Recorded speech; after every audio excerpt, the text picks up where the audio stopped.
আসসালামু আলাইকুম। জয়9 আপনাকে স্বাগতম। আজকে আমি আপনাদের সাথে শেয়ার করব জয়9 রকেট দিয়ে পে বাংলার মাধ্যমে কিভাবে ডিপোজিট করতে হয়। চলুন তাহলে দেখে নেওয়া যাক।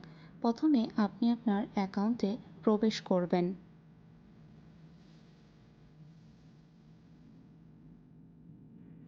অ্যাকাউন্টে প্রবেশ করার পরে প্রোফাইল অপশনটি সিলেক্ট করে আমানত অপশনে যাবেন।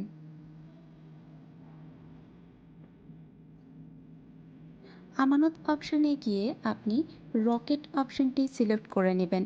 রকেট অপশনটি সিলেক্ট করলে আপনি বাজি পে এবং পে বাংলা দুইটি অপশন পাবেন। আপনি রকেট পে বাংলা অপশনটি সিলেক্ট করে নেবেন। জয়9 রকেট পে বাংলা দিয়ে সর্বনিম্ন 200 টাকা থেকে ডিপোজিট করা যায়। আপনি কত টাকা ডিপোজিট করতে চাচ্ছেন সঠিক অ্যামাউন্টটি বসিয়ে নিশ্চিত করে নেবেন।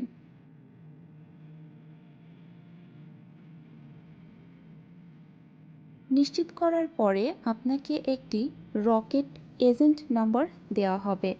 এখানে থেকে এই রকেট এজেন্ট নাম্বারটি কপি করে নেবেন এবং ক্যাশ আউট ফ্রম যে ঘরটি দেখছেন এই ঘরটিতে আপনি যদি আপনার অ্যাকাউন্টে থাকা 3টি নম্বরের যে কোনো একটি নম্বর দিয়ে ডিপোজিট করতে চান তাহলে সেই নম্বরটি সিলেক্ট করে নেবেন, অথবা বাইরের কোনো নম্বর দিয়ে ডিপোজিট করতে চাইলে আপনার অ্যাকাউন্ট যে নম্বরটি দিয়ে খোলা সেই নম্বরটি সিলেক্ট করে নেবেন। এরপরে আপনি আপনার রকেট অ্যাকাউন্টে প্রবেশ করবেন এবং সেখানে ক্যাশ আউট অপশনটি সিলেক্ট করে নেবেন। এরপরে আপনি জয়9 আমানত পেজ থেকে কপি করে নিয়ে আসা এজেন্ট নম্বরটি এখানে বসিয়ে পরবর্তী অপশানে যাবেন। পরবর্তী অপশানে গিয়ে আপনি কত টাকা ডিপোজিট করতে চেয়েছিলেন সেই অ্যামাউন্টটি বসিয়ে দেবেন। এরপরে আপনি আপনার রকেট অ্যাকাউন্টের 4 ডিজিটের পিন নম্বরটি দিয়ে এই অংশে ট্যাপ করে ধরে রাখুন।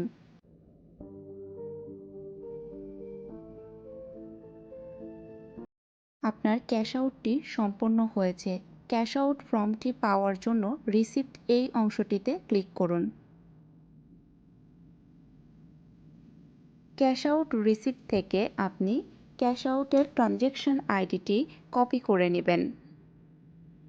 ট্রানজ্যাকশন আইডিটি সঠিকভাবে কপি করে নেওয়ার পরে জয়9 আমানত পেজে যাবেন।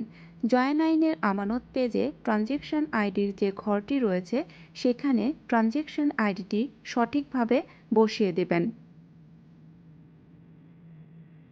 ট্রানজ্যাকশন আইডিটি সঠিকভাবে বসানোর পরে নিশ্চিত করুন এখানে ক্লিক করবেন। আপনার ডিপোজিটটি সম্পন্ন হয়েছে। কিছুক্ষণ অপেক্ষা করুন। ধন্যবাদ।